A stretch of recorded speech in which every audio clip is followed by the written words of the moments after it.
tem uma história, enfim, que remete a algo que deve ter sido difícil. Ela é ingênua, protegida entre aspas, né?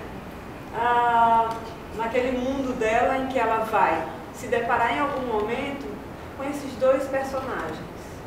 Franz, no primeiro momento, que vai ter algum elo com ela ao ponto dela confiar nele e se referir a um dinheiro, não é?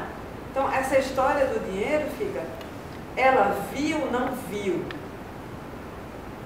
A gente sabe no momento em que ela se depara com o dinheiro, mas antes ela chega a dizer, eu não vi. Até que ponto a gente vai dizer, é verdade ou não é, né? Mas ela conta uma história a Franz, isso é um fato. Ele confia nisso. E esse começo em medias res, não sei se vocês já ouviram falar desse termo, é quando as coisas estão para acontecer, aí eu estou me referindo, né, pegando o quê? A carona na tragédia grega, né? Quando você tem, porque a ação, né, na tragédia grega, ela tem que acontecer naquele intervalo de 2 horas. Então, óbvio, tem acontecimentos anteriores, que de repente o coro vai dar conta de narrar, né? De colocar todo mundo, todos os espectadores a par. Mas o início da história é quando as coisas estão para se resolver, não é? Para acontecer. Tem um conflito instituído.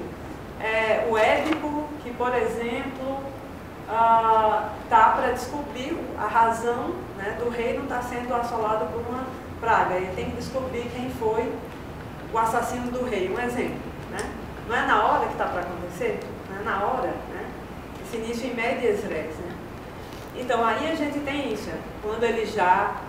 Não sabemos de Franz com ela antes, não vimos isso. Sabemos pela conversa dos dois que isso acontece antes, óbvio, né? Já chegamos na história com o Arthur dentro desse plano, aliás, ele urde esse plano, né? Franz, de repente, contou a Arthur, que já está no meio, né, dessas questões de roubo, até por uma história familiar. Nós vimos que ele vem de uma família, enfim, bem perigosa, né? E esses dois homens, enfim, nesse início em medias res, vão encontrar uma Odile ingênua, não é? Ela é ingênua, ela não quer entrar como cúmplice nessa história, né? Ok. Então, só esclarecendo isso, né? Ela, na verdade, ela se vê nessa trama, né? Se vê num plano de roubo com relação às pessoas que a ajudam, de certa forma. Ela mora naquela casa, independente do que ela realize o trabalho, mas ela, né, tem o apoio daquela mulher, né, e do misterioso senhor Stoltz, né? Que ninguém, na verdade, vê de verdade perto. Tem essa imagem dele. Bom, então se tem isso, temos 3 personagens, uma Odile encantada, sim, ela se encanta pelo bad boy, como não se encantaria, né, por Arthur, ela não se encanta por um Franz, confia em Franz, mas se apaixona por Arthur, irremediavelmente. Não é isso que acontece? E ela tem seus planos. O plano dela de casar. Logo de cara diz isso, ele, né, faz uma expressão assim, atônita, né? Como assim? Casamento? Né? Bom, e esse narrador? Vocês pararam para pensar? Para mim, ele trabalha em 2 esferas. Vamos lá. Uma que está muito clara, é de ser onisciente, né? Ele sabe exatamente de tudo o que acontece dentro dos personagens. Odile não está sabendo o que Franz pensa, mas esse narrador nos revela, e vejam, o detalhe ele revela ao espectador o que cada um sente. Então, ele trabalha na esfera, né, principalmente de dar conta dos sentimentos e expectativas dos personagens. Vocês concordam com isso? A história dele. A história dele. E ele se assume, entendeu? Isso é muito importante, né? Ele se assume enquanto a história é minha. E aí você que entrou agora na sala, ele entrega o dispositivo. É cinema, tá? O filme é dele. É Godard. Né? Logo de cara, assim, é Godard. Aí, isso é uma terceira questão que é importante, né? Porque a primeira seria, não vou nem colocar numa escala de importância, mas enfim, 3 questões relacionadas a esse narrador. A primeira é que é Godard mesmo. É o diretor. A segunda, que eu elenco, seria essa, né? De que temos acesso ao que os personagens sentem. E, enfim, eles sequer estão cientes disso. Só nós sabemos. Óbvio, entre eles, isso, algumas questões se esclarecem, até são ditas, né? Mas nós sabemos em primeira mão pelo narrador. E aí tem uma outra questão que eu acho importante de mencionar, é a desse lugar de comentador.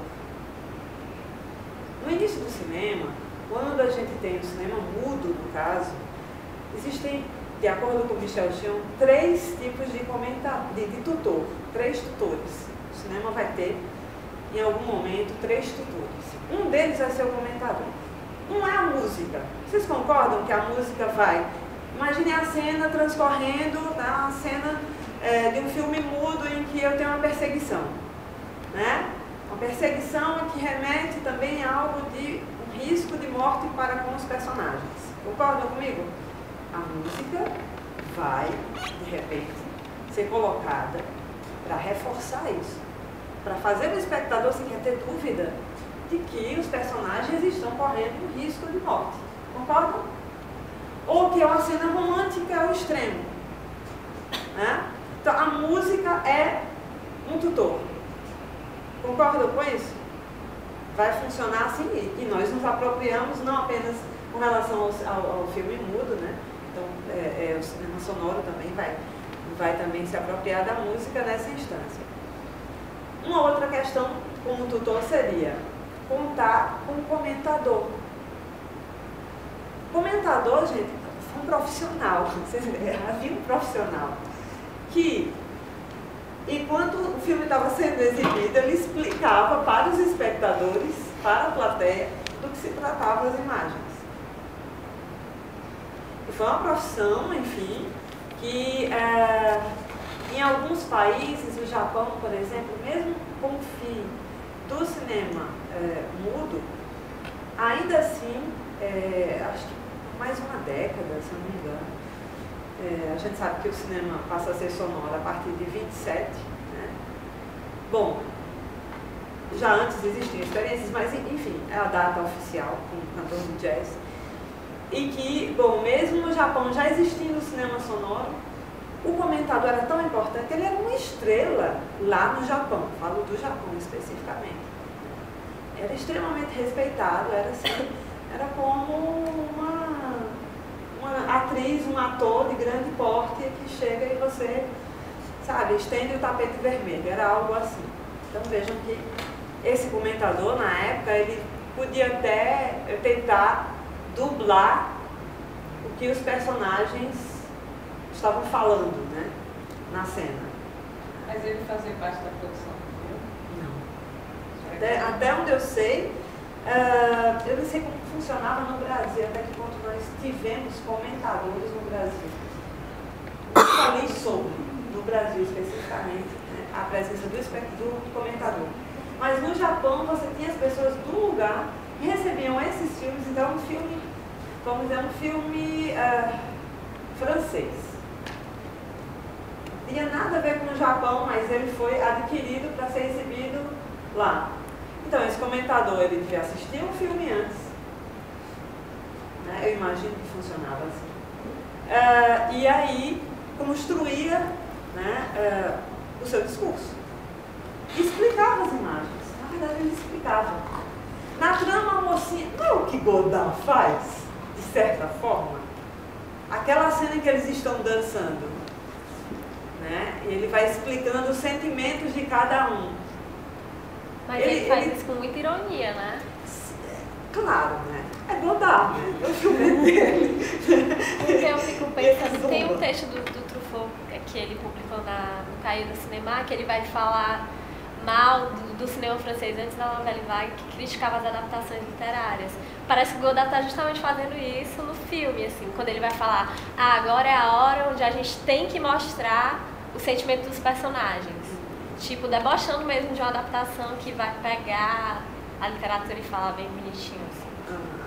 Ele desconstrói, né, essa ideia de que o narrador, e até se a gente entrar nessa esfera, né, que o narrador, ele não surge com o cinema, né, nem da literatura.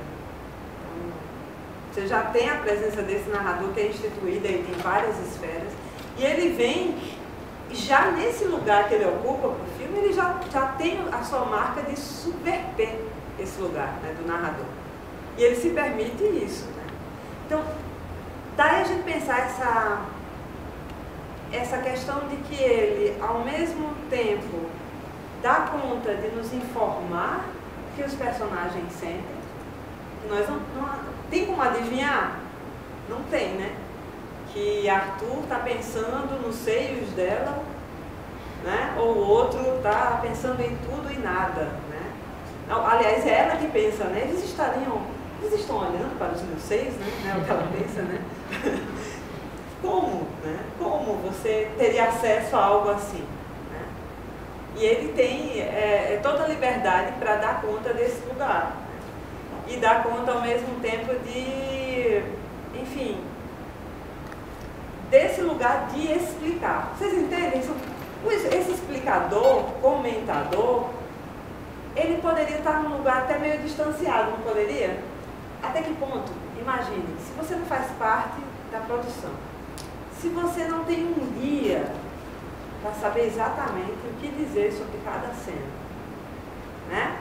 Você vai improvisar, não vai? Se você não tem esse lugar, você vai, enfim, ter uma liberdade até para ir além. Não tem? É tradução, né? Assim, você meio que escreve em cima daquilo. Assim. Pode entrar nas obviedades, né? Dentro de um contexto, enfim, que já dê para imaginar. Vamos ver, vocês recordam de um plano inclinado no filme? Só para dar um exemplo, foi só um, né? Um único plano inclinado. Que aí vai mostrar, enfim, que as coisas estão em desordem, né? Vai acontecer alguma coisa estranha, má, que vai contrariar os planos, não tem isso? Só um plano, gente. Já vai dar conta disso. Um comentador experiente, vocês estão alcançando o que eu estou tentando dizer? Um comentador que entenda da linguagem cinematográfica, né? Pegando um filme que tem uma cena com um plano assim, ele já pode passar essa informação a partir de uma referência cinematográfica que ele tem. Sem ir muito além, entendeu? Sem sequer ter que entrar. Já é uma espécie de análise. Assim, mas eu estou assim, sendo bem extremada, né? Chegando ao ponto de imaginar que o comentador lá do Japão era. Ele merecia, né? Ele merecia ser uma estrela, né? De grande importância, né? Mas de chegar e poder analisar, né? Não só explicar, gente, essa imagem aqui é o Louvre, entendeu? Então é o Louvre, né?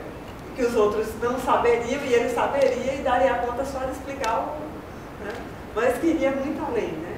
Então, essas duas esferas, é alguém que comenta, que pode estar num nível, digamos assim, até distanciado, né? Você falar com uma margem mínima de erro, né? E o outro, que é esse que o Godard ele insere, né? Mostrar, dar conta dos sentimentos de todos os personagens, né? Dos 3 personagens, basicamente. Ele mergulha nisso. Então, já é um ponto de partida, né? A gente pensar esse lugar desse narrador. Não é Godard, entendam, não é um personagem do filme, não está naquele lugar de ser um narrador testemunha, nenhum narrador protagonista, né? Tem uma tipologia do narrador, do Norman Friedman, que vai, por exemplo, dar conta dessas duas instâncias, o narrador. Se fosse Arthur, por exemplo, né, um dos protagonistas que desse conta de narrar a história, seria um narrador protagonista. Um narrador testemunha, nos moldes, vamos pensar, vou me remeter à literatura, que fica mais fácil para mim, pelo livro, que quando eu escrevi a minha dissertação foi em cima de uma obra literária adaptada para o cinema, Carmen, uma novela de Mérimée.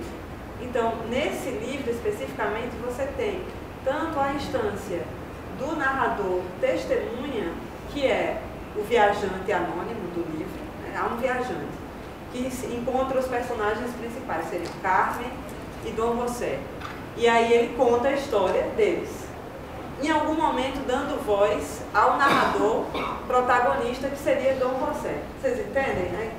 É uma história dentro da outra, enfim. E aí, Godard não está nesse lugar, né?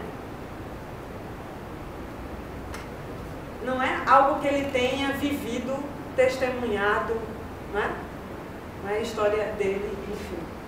É esse outro narrador que o filme é dele, é Godard, entendeu? Basicamente, Godard está na história, ele explica a você, espectador, né? Então, olha o lugar do comentador nessa obra, né? Ó, estamos para um filme, eu sou um comentador, você espectador que acabou de chegar, fique ciente que nesse momento, ele para em algum momento e diz isso, né? Você que chegou agora. É uma história que se trata disso, disso e disso, para você ficar ciente. Você é espectador, então ele assume que é um filme e o filme é dele. Minha história. Minha história. Então, é outra instância de narrador. Vocês percebem? Já rompe até a tipologia do Friedman não vai dar conta disso. Está claro, ele está mencionando algo que está relacionado à literatura e não tem, acho que não tem nenhum caso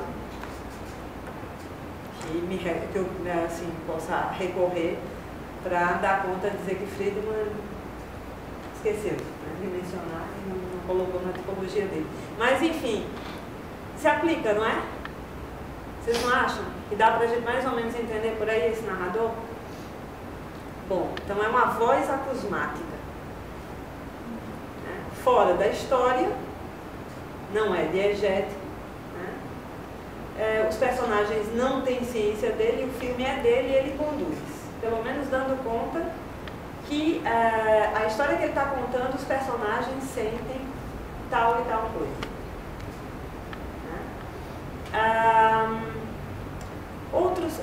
Minha praia é som, né, gente? Então vamos lá, né? Continuando com som. É ou não é magistral a cena em que nós temos os três personagens dançando? É o máximo, é o momento inclusive máximo do narrador, né? Tudo para, tem os personagens dançando, tá ok, parou para que ele fale. Para tudo, à exceção dos passos. A música para. Porque a gente tem música, a dança propriamente, né, que seria vinculada à música, mas a gente sabe que naquele caso ali, né, ele dissocia isso, eles continuam dançando para que a música se cale. Nossa, e a música se calar para o narrador num filme de Godard, é porque é Godard. Porque a música para Godard, nos filmes de Godard, ela é sagrada. Tem duas questões importantíssimas, né? Pelo menos os filmes que eu conheço e já analisei de Godard, a música e a palavra são, assim, tem grande importância. A palavra a gente viu aí muito claramente com relação às pessoas que leem algo. O texto não está relacionado necessariamente a algo que seja fundamental para a ação que transcorre. Vocês concordam? Então eles estão lá, esperando Odile, né? E lendo o que está acontecendo de fé de ver, né? São as situações mais loucas e trágicas, enfim, e um disputando com o outro, né? Há essa instância da disputa, né? Quem consegue dar conta de uma história mais trágica, mas ainda assim, as histórias que eles leem, né, no jornal, né, não estão relacionadas à espera deles de Odile, o plano que está, né, sendo, enfim, traçado para roubar o dinheiro. Concorda comigo? A professora, lendo Romeu e Julieta. Primeira coisa, um triângulo amoroso na disposição deles na sala. Vocês viram isso? Está Odile aqui, Franz aqui e Arthur aqui. E, assim, Godard nessa cena é rigorosíssimo com a continuidade do olhar. Para marcar bem quando a Odile está olhando para Arthur ou para Franz, por exemplo. Eu não creio que ele tenha deixado passar uma instância só. Nada de erro, para que, assim, não tem erro para o espectador, para quem ela olha. Vocês entendem isso? E planos trágicos, ó. Planos trágicos, vamos lá, planos trágicos, que remetem a esse interior do personagem, né? Eles se olham numa disposição em cena de triângulo amoroso mesmo, né? Assumidamente. E a gente ainda tem o quê? Um texto trágico na voz da professora, lido, um texto lido, assumidamente lido, né? Que ela inclusive repete as últimas palavras sempre e deixa ainda com um tom meio cômico, né? Mas que enquanto ele está sendo dito e ele chega a uma instância, não vou dizer que é como se fosse um mantra, mas digamos assim, pela voz dela. Essa voz, para mim, é a maneira como, uma vez instalado, ela começa o texto, a gente percebe esse nível de leitura, né? O estilo de leitura dela. Depois que a gente já se habituou a isso, porque até você tem a atenção também voltada para os três na cena. Se desliga essa chavinha. Ninguém nem acha mais cômico, né? Você está com essa voz que apenas reforça esse efeito do triângulo amoroso. E algo dessas palavras que remetem a um sentimento que tem a ver com o texto do Shakespeare, né? Tem uma história impossível de amor, vem também como algo a ser, eu diria, algo a agregar, né? Ao tom da cena, né? E o que a gente tem mais aí? Quase como se fosse também uma música, né? A gente está falando do Totó com relação aos sentimentos, para entender as cenas, como a música entraria aí. Olha aí, não é música, ele não faz uso de música, mas o efeito é muito similar, não é? No que fica no espectador com relação à história de amor que está acontecendo ali, né? Há um momento de encantamento, de conquista, né? E também que é a conquista do Arthur e ao mesmo tempo a dor de Franz. A gente tem isso, né? Esse triângulo, e o encantamento dela, né? Ela está encantada por Arthur, se deixando envolver, né? Isso é importante, deixa eu pensar. No que tange a música, qualquer diretor colocaria música na cena em que eles atravessam o outro. Vocês concordam comigo? Qualquer um. Godard não. E eles, naquela maneira de correr, né, a maneira como os corpos, porque tem isso também nesse filme, os corpos têm uma liberdade, em algumas cenas isso fica muito claro, ela correndo, né? O próprio Arthur correndo para encontrar Franz quando ele está jogando basquete. Vocês recordam? Tem algo aí de coreografia, de dança, não tem isso? Então, para a gente fazer o elo com a música que não está, mas está nos corpos, está na mise-en-scène, né? Você tem a música. Godard tem música sem colocar música. Isso é muito interessante. Não vai deixar nunca de ser musical. Uma outra cena em que a música ela se faça necessária. Porque ela está, mesmo não estando, de fato. Você falou da cena da corrida sem música. Eu lembro lá do Julie G, na cena da ponte. Truffaut também se filma. Uma mesma cena de corrida, também sem música e também com a câmera. Não sei se era o Raul Coulthard, se era o mesmo diretor, enfim. Mas me lembrou, tanto que tem pessoas que adoram fazer, que Godard meio que fez. Isso não vou dizer que é uma homenagem, meio que fez referência ao Amigo, do filme que ele fez 2 anos antes. Mas que tem uma similaridade muito grande. O triângulo também, os três correm.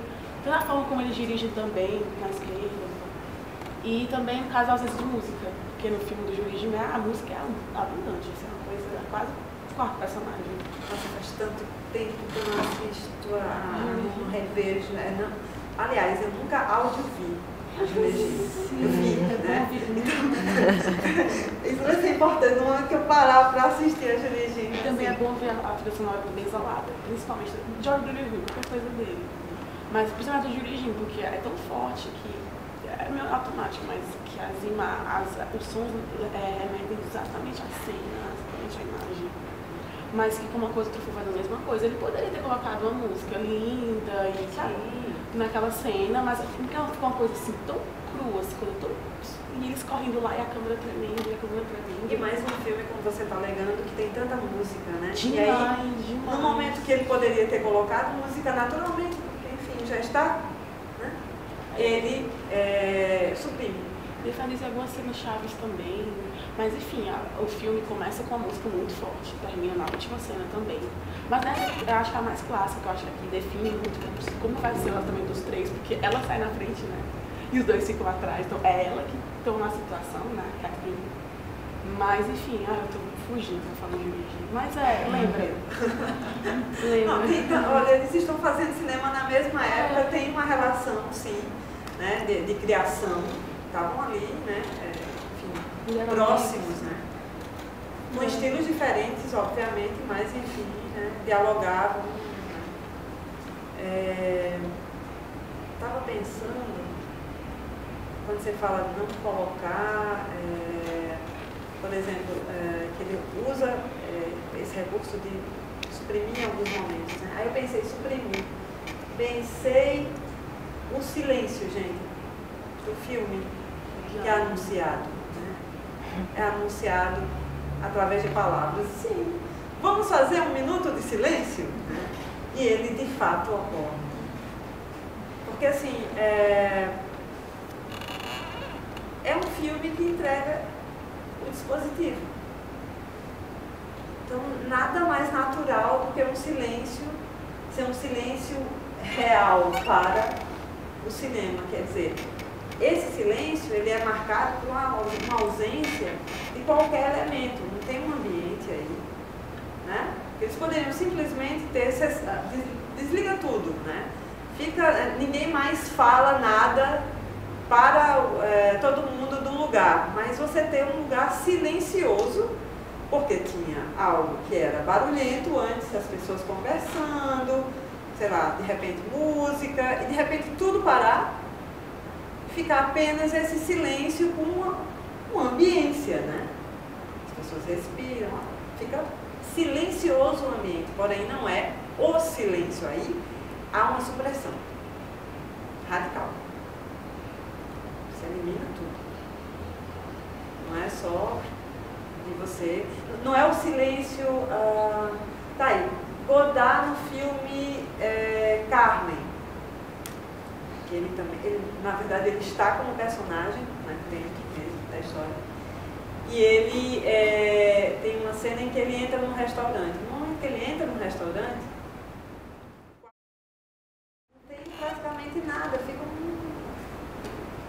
é só ele que entra na cena e começa a mover. Ouvimos o que ele faz. É uma cena bem curtinha, gente, mas marca, entendeu? Esse silêncio, né, de uma outra esfera, né? O personagem e a referência ao personagem de Godard, no filme. Né? Essa entrada dele é marcada. E aqui não. Estamos no filme, ok? É um dispositivo, vamos fazer silêncio, supressão, e causa esse estranhamento, e é isso. Num filme de Godard, sem dúvida nenhuma, o som ele está colocado para todo mundo ficar ciente. A cena do tiro falso também entrega o dispositivo. Sim.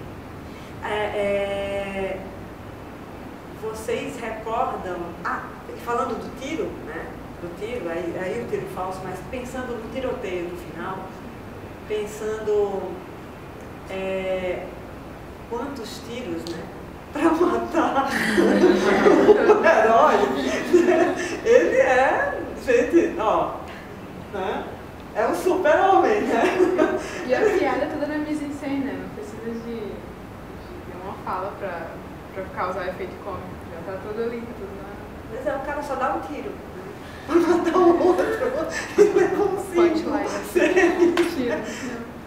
para marcar isso, né? Assim, de uma maneira que é cômica. Não, vocês perceberam que com isso, né, nós não temos a dor da perda de Arthur. Sentimos vontade de chorar? Ninguém vai rir. Bom, sim, né? Depois daquele estilo histórico que ele atira no outro, a gente ri aí, né? A gente não vai rir quando ele cai morto. Tudo bem, né? No tom. Não é verdade?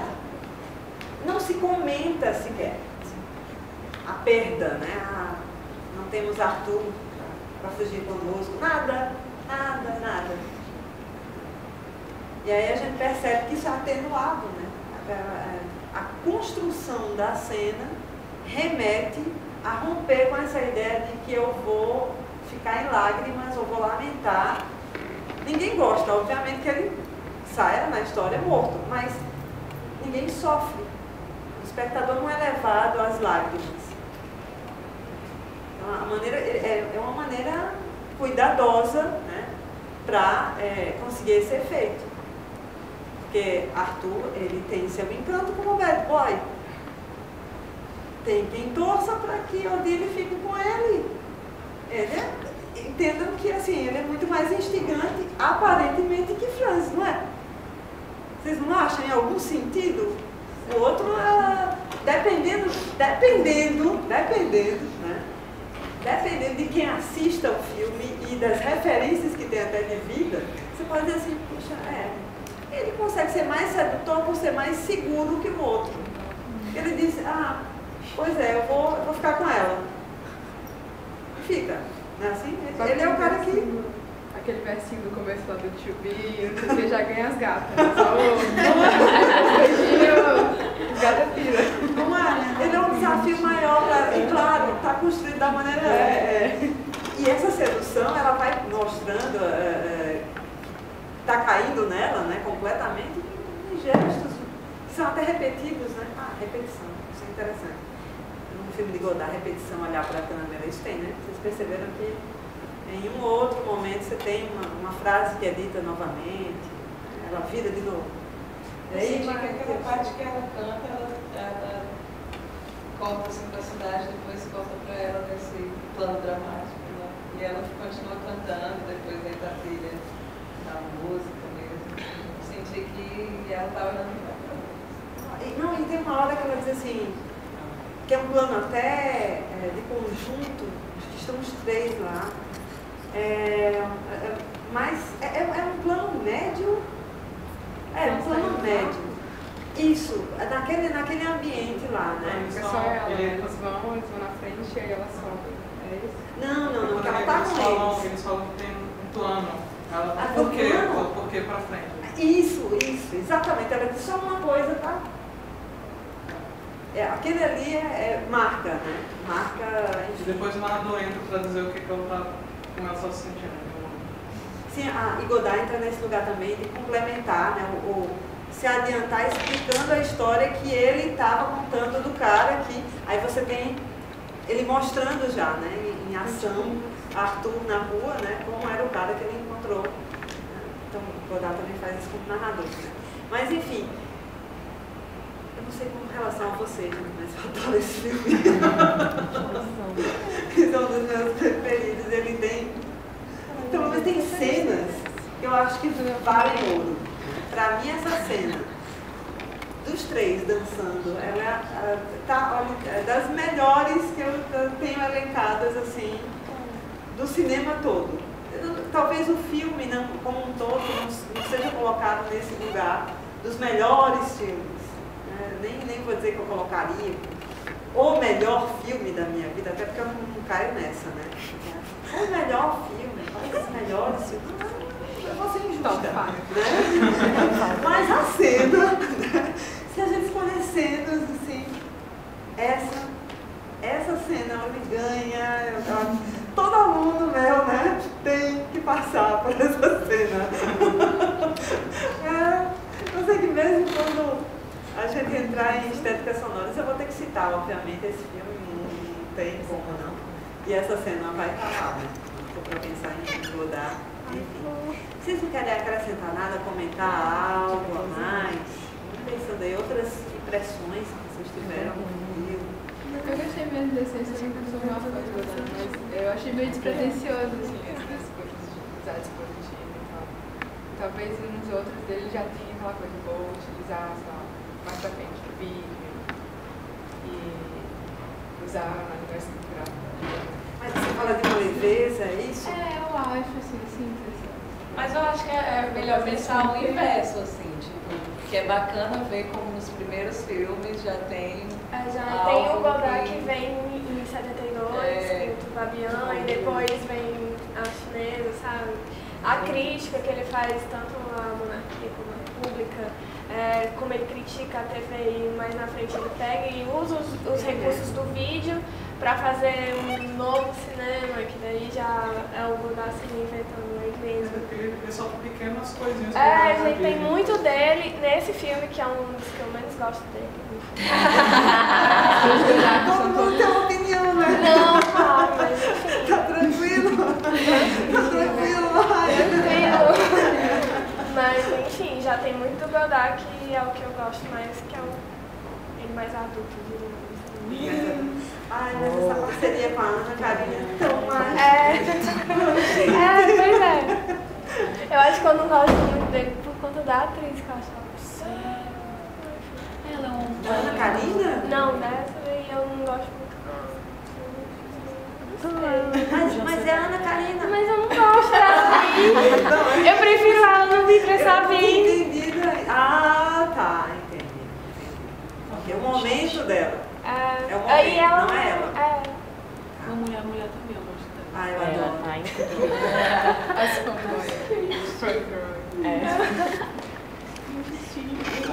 Nessa entrevista que eu li da época, né, ele menciona essas mulheres que são as personagens, né, femininas, as protagonistas, que tem todo essa dor. Não são melhores que as do Truffaut. Meu Deus! Isso é tão perigoso! É Godard ou é Truffaut, né? Não faça isso não. É Mozart ou é Beethoven, né? É Vivaldi. Dá pra recorrer. Olha, nem é Mozart, nem Truffaut, nem Godard. É Bresson, né? Não vamos fazer isso, vamos lembrar sim. É uma coisa recorrente. Não, mas aconteceu no final do Não, mas em geral sempre temos essa discussão que não dá em nada. Não tem como. Até porque... É que Bom, gente, eu nunca parei para fazer uma análise de toda a obra de cada um. Ah, mas seria injusto, né? E mesmo fazendo, chegando assim, você comparar as obras de cada um, já é assim, pego tudo de Truffaut, analiso e, enfim, tenho minhas opiniões sobre. Faço a mesma coisa com Godard, depois tento cruzar esses mundos. Isso é insano, gente. Ninguém com juízo para um negócio desse. Não tem, assim, são estilos diferentes. Não dá para dizer quem é melhor, quem é pior, quem está nesse, não é nesse lugar. Não é mesmo. Mais alguma coisa? A gente encerra, não sei como é que Lohane tem aí no tempo, essa coisa da Qual o sala. nome Né? do livro que tu estava citando, que cita os tipos de narradores? Estou com ele aqui. Estou com ele aqui. Ele cita, eu não sei, deve ter do próprio, né? Gosto de passar. Está marcado em algum canto aqui. A partir dele você encontra alguma coisa referente à tipologia do Friedman. E, bom, é muito útil. Eu acho. Não cheguei a ter acesso, que eu recorde, a um texto do próprio Friedman. Então é através dele. Não é a fonte primária, não, infelizmente. Mas pelo menos é um começo, digamos assim, né? Para quem vai se debruçar sobre. O que eu ia pensando mais? Então, não sei, vocês não querem mencionar mais nada? Sobrou alguma coisa? Discordam, sugerem? Sou do contra, né? Não tem nada a agregar?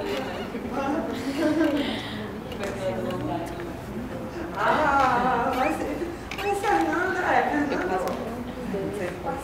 sempre participa mesmo, né? E se o filme tem algum elemento que ele adora, assim, alguma coisa de terror, aí melhor. Bom, gente, então, não sei, encerramos? Ou... Não sei, ainda temos 10 minutos.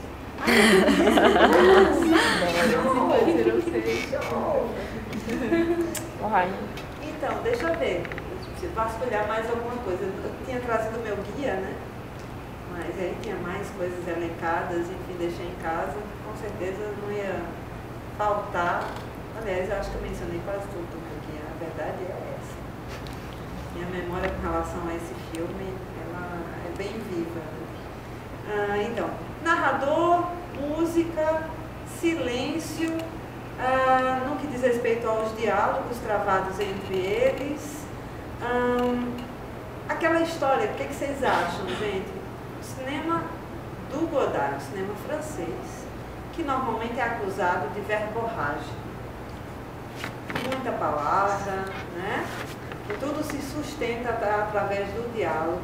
Até que ponto a gente pode dizer que Godard, ele mesmo colocando a palavra, né, nessa instância, sim, que ele coloca de honra, né, a linguagem falada, e aí esse texto, por exemplo, que é lido, né, um texto lido por, ainda que não tenha a ver com os personagens, ele tem um narrador, né, ele tem um diálogo, mas ele constrói, ao meu ver, as cenas, não só desse filme, mas de outros, não tão centrado, apoiado, digamos assim, no diálogo. Não sei se vocês entendem. Você pode até perder algo do diálogo. Não estou dizendo que ele se descarta, tá? Não é isso. Mas a maneira como a cena ela foi projetada, como ele consegue, enfim, dirigir os atores, consegue dispor, né, dos atores em cena, os enquadramentos, enfim, os recursos que ele tem, dota o cinema do Godard, né, tem uma capacidade de, assim, não deixar os diálogos ou a narração com tudo. se a gente pensar, há uma dosagem muito interessante entre o narrador ele não está sempre presente. Não aparece toda hora, aparece? São momentos-chave, não é? Para os diálogos, tem momentos em que nós não contamos com uma conversa entre os personagens, não é? Então, é um cinema que eu não vou, pelo menos o que eu conheço de Godard, não vou denominar de verborrágica. Tá? Assim, pensando nessa questão, que é típico do cinema francês ter muito diálogo. Mas assim, pensando o Godard, é porque ele era um amante da literatura, né? E ele consegue, como é que ele equilibra isso, né? E tu tava falando isso, mas quando eu tava vendo, eu fiquei pensando, porra, assim, qual diálogo tirar, assim, entendeu? Onde cortar, só que é tão certeiro assim, não sei se é pelo tempo que ele dedicava a fazer isso, ou se ele já... Mas é porque ele constrói bem, assim, não fica nenhuma coisa sobrando, não sobra. É incrível, tem muita fala, muita coisa, mas é tudo bem pensado. E outra coisa, eu tava vendo como esse filme é bem decupado. Apesar de alguns momentos terem câmera na mão, mas é muito bem decupado. Ele com certeza não. É classicão, assim, pensando. Sim. Não, se a gente pensar em Arcossal... clássico aí, Ótimo, mensagens, né? Ele vai deixando claro aí, né? Não, o texto é metrô, liberdade. Vocês viram isso? Pra ela, né? Naquela hora que ela, né, tá... Não, total, e ela canta. No momento mais... Ela canta. A Ana Karina cantando é sempre especial. Mas eu tava falando exatamente isso que eu falei. Não é nem assim, não é nem que ele seja ruim ou não, é o menor de todos os filmes do Godard, assim, que eu acho. E ainda é bom, né? E ainda é bom. Mas olha, pensando, a cena que a gente mais gosta é exatamente aquela se agarra com a árvore, porque ela não tem mais o Arthur. Cara! Então, eu acho que aí, tu falou que não tem essa coisa da dor, mas dá pra sentir a dor. Mas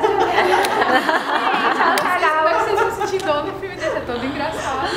Não, gente, Não, mas Gente, Mas é verdade, Lola, eu também sim. Não, até pra sentir dor ela é linda, gente. Ela se agarra.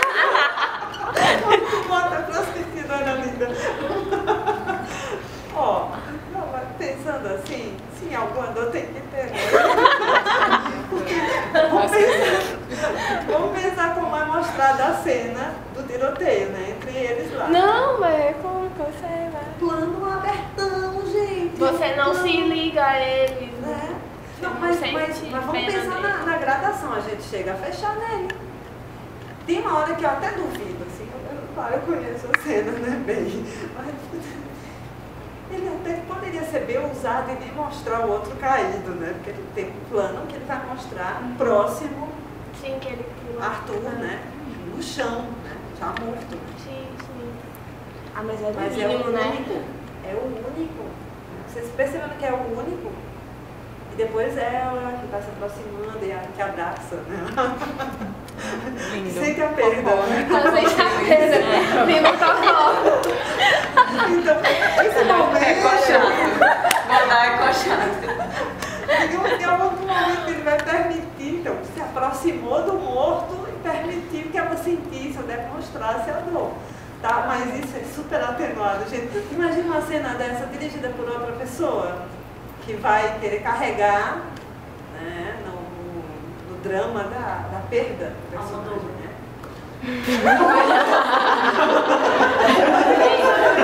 Drama! Almodóvar faria isso! Seria outro filme, com certeza, né? Outra proposta, mas enfim, e não vou nem colocar. Melhor ou pior, é outro estilo, né? Então a gente não vai entrar nesse mérito, né? Dizer assim, você não sente. Não é Godard, não vale, né? Não vale, né? Tudo é bom, né? Que nem na aula que ela Sem estudou. maldade nenhuma, não? Mas enfim, botar o braço pra você sempre tem alguma dor, sim. bem. Ganhou, Lohane.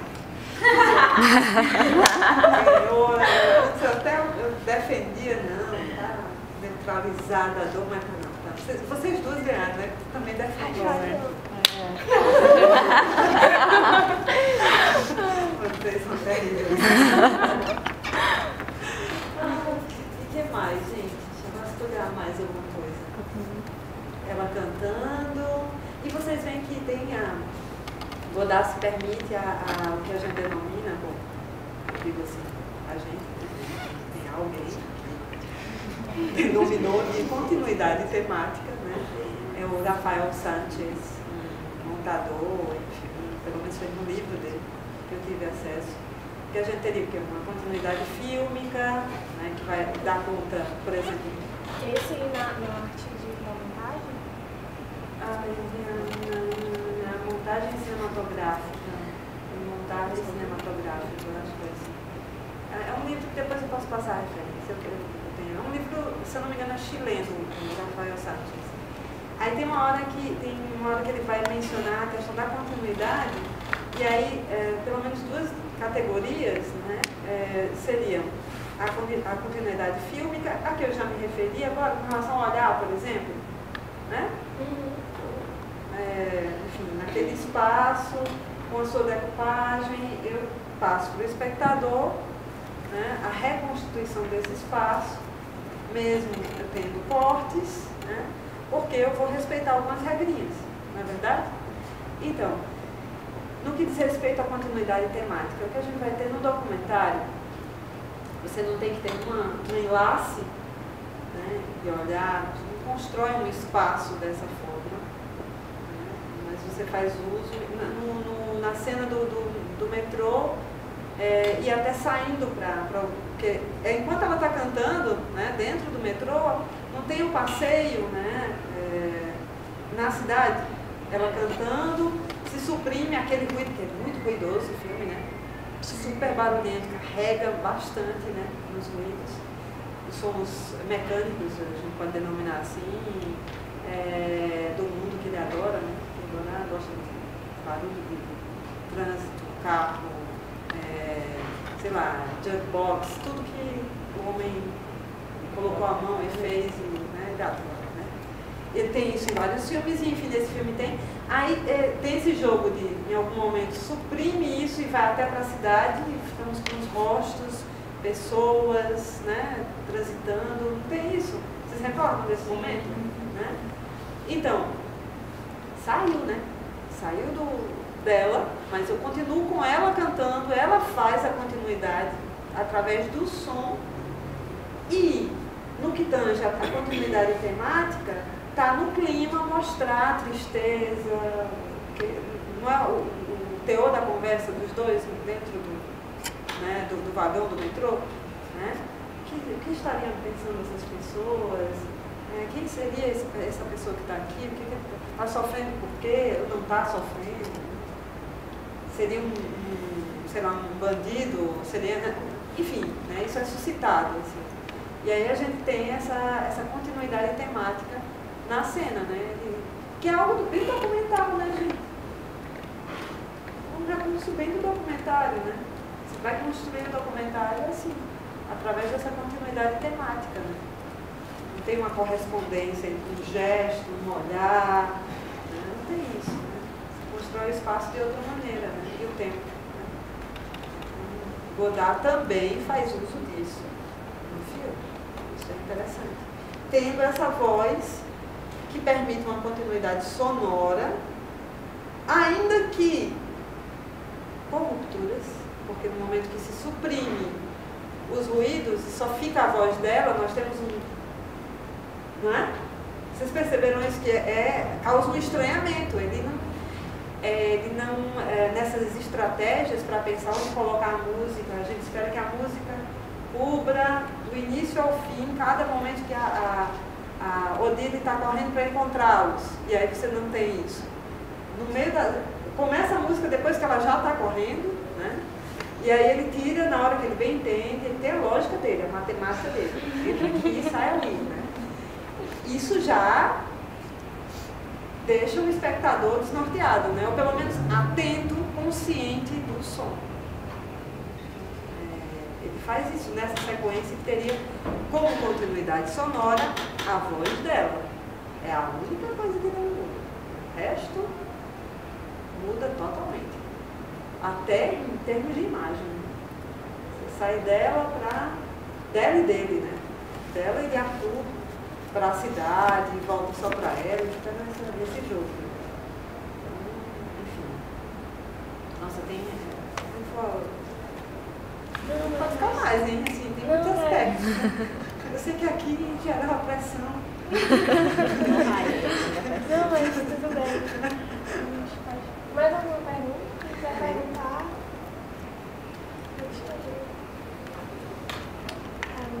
Eu acho que é isso. Gostaria de agradecer a presença de todos. Agradecer a Shirley por mais uma vez ter aceitado o nosso convite, mesmo que esse problema não deu certo. E na próxima semana nós não teremos Cine Refluxos, vamos voltar só dia 17. Na próxima semana não tem, porque os professores vão para essa Cine. Aí voltamos dia 17 de outubro com o São Bernardo, em Leão.